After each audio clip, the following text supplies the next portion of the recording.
Allez, bonjour, je suis Maxime, mécanicien Antoine Méo. Ce mois-ci, on va vous parler de l'entretien de base de la moto, qui va commencer par le lavage. Dans un premier temps, le cache-filtre. Pour éviter que l'eau rentre à l'intérieur, si jamais vous n'avez pas de cache-filtre, vous pouvez opter pour mettre un petit sac plastique sur le filtre, pour pas qu'il y ait d'eau qui rentre dans le manchon.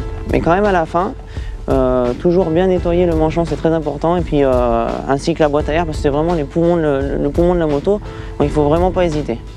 Pour éviter tout type d'entrée d'eau dans le silencieux, on peut mettre un petit bouchon de peau, donc c'est tout simple, hein, ouais. Ou alors un petit morceau de scotch, si vous n'avez pas de bouchon, c'est pratique aussi. Alors pour ma part, dans un premier temps, je préfère coucher la moto pour pouvoir démonter le sabot et enlever vraiment toutes les saletés qu'il y a entre le moteur et le sabot.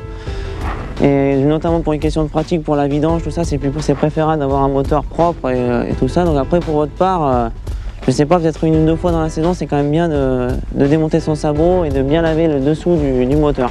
Notamment pour les vidanges, c'est vraiment pratique.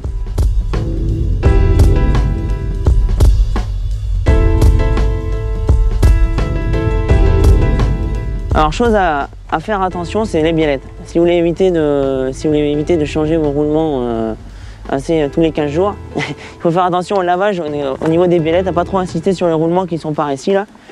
Et voilà, tourner autour, mais passer vite fait, mais pas non plus trop insister dessus.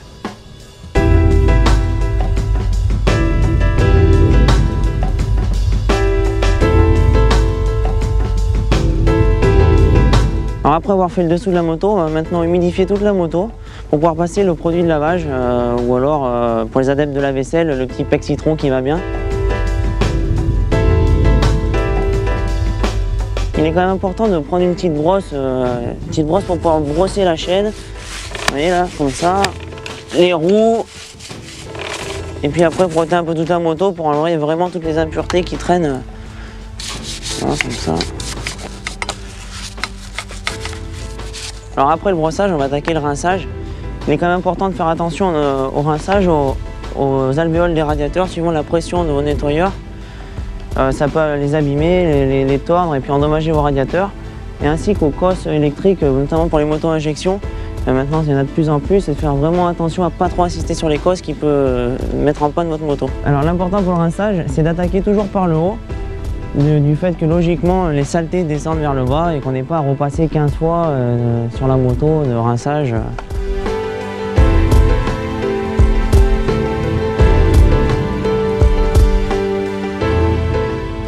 Alors après le rinçage de la moto, on va commencer à souffler toute la moto, notamment les cosses, la boîte à air pour qu'elle soit bien nickel, et puis la chaîne, bien sécher la chaîne, ainsi que tout le moteur, souffler dans les radiateurs pour bien libérer toute l'eau.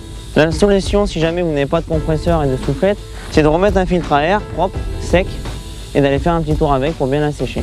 Alors pour nous en compétition, on ne tend pas trop les chaînes, vous voyez, on met à peu près 4 doigts avec un petit graissage à l'huile moteur, ce qui permet d'avoir une roue quand même beaucoup plus libre que normalement. Après pour le pilote lambda, moi je conseille de mettre 3 doigts, mais ne tendez pas trop quand même vos chaînes, parce qu'après notamment sur des gros chocs ou des sauts, ça peut éventuellement tordre les armes de boîte. Donc voilà, après si vous n'avez pas d'huile moteur, graisse à chaîne ou de l'huile, pas de l'huile de friteuse, mais de l'huile normale, quoi. Alors après le lavage, moi je préconise vraiment de balancer un peu de silicone dans tout ce qui est cosse, vous voyez par là, tout ce qui est cosse électrique, articulation de la moto, cale-pied, sélecteur, pour vraiment éviter que votre cale-pied reste par exemple comme dans cette position là, ou que le sélecteur reste bloqué.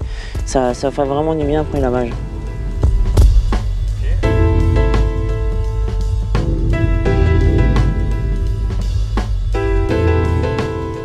Alors après l'entretien de base de la moto, on va passer au filtre à air, une chose très importante pour la moto.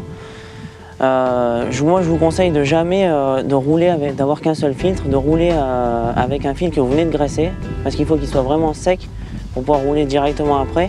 Donc moi je vous conseille d'avoir 5 filtres à air, du fait à faire un roulement.